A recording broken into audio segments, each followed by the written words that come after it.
The story of Gideon. It's one of the most remarkable tales of faith in all of Scripture, and it teaches us something we desperately need to hear today. Picture this. Israel is suffering under the oppression of the Midianites. The enemy raids their land, destroys their crops, and leaves them in fear. And God looks down and chooses a man hiding in a winepress, threshing wheat in secret. His name, Gideon. Not exactly the hero you'd expect, right? But God calls him a mighty warrior and commissions him to save Israel. Gideon, despite his doubts and fears, obeys. He sends out a call to arms, and 32,000 men respond. 32,000, that's an army. That's strength in numbers. But then, God says something shocking. You have too many men. Too many? Against thousands upon thousands of Midianites? It doesn't make sense until you understand God's purpose. God reduces the army, first to 10,000, then to just 300. 300 men against an enemy described as thick as locusts, whose camels were as numerous as the sand on the seashore. Why would God do this?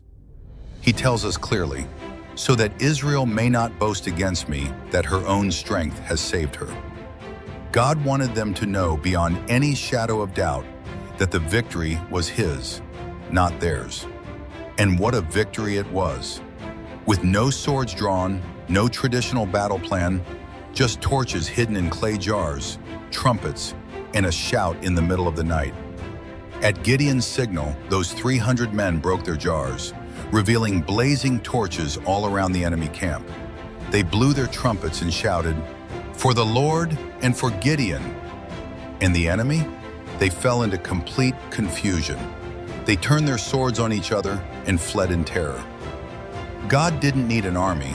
He needed obedience. He needed faith. Here's what this means for you and me. Sometimes God reduces what we have. He strips away our resources, our backup plans, our safety nets, and it feels terrifying. We feel outnumbered, under-resourced, inadequate. But maybe, just maybe, God is positioning us for a miracle. He's removing everything we might lean on instead of Him, so that when victory comes, we'll know it was His power, not ours. Remember what Paul wrote, "My grace is sufficient for you, for my power is made perfect in weakness." When you feel like you're 300 against thousands, remember Gideon.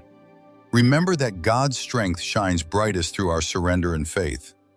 He's not weakening you. He's positioning you for His glory.